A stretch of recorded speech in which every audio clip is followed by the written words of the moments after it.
வணக்கம் இவர்ஸ். மக்கள் திலகம் எம்ஜிஆர் அவர்களின் திரைப்பயணத்தில் திரையுலக நாயகர் எம்ஜிஆர் அவர்கள் நடித்த திரைப்படங்களின் சிறப்பு பார்வை.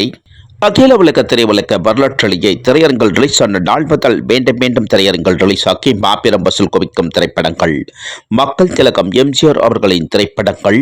விஜயா கம்பெனி தயாரிப்பில் உருவான மாபெரும் பிரம்மாண்டமான தயாரிப்பு புரட்சி நடிகர் எம்ஜிஆர் அவர்கள் நடித்த 105வது திரைப்படம் நம் நாடு திரைப்படம். பிப்ரவரி 20 வெள்ளிக்கிழமை முதல் வெளியான திரையரங்குகள் கோவை கர்நாடிக், மதுரை அண்ணாமலை, திருப்பரங்குன்றம் லட்சுமி, தாராபுரம் வசந்தா, மொடக்குறிச்சி விஜயா, கொடுவாய் ஐஸ்வர்யா, ஈரோடு கிருஷ்ணா, திருப்பூர் கேஎஸ்பி, கோவில்பட்டி சத்யபாமா, கூடலூர் வேல்முருகன், சேத்தூர் இபிஎஸ், அம்பை பாலாஜி மற்றும் 12 திரையரங்குகளில் மக்கள் திலகம் எம்ஜிஆர் அவர்களின் நம் நாடு திரைப்படம் வெளியாகியுள்ளது. தமிழகத்தில் மக்கள் திலகம் திரைப்பயண பதிவுகளை லைக் பண்ணுங்க, ஷேர் பண்ணுங்க, கமெண்ட் பண்ணுங்க, சப்ஸ்கிரைப் பண்ணுங்க.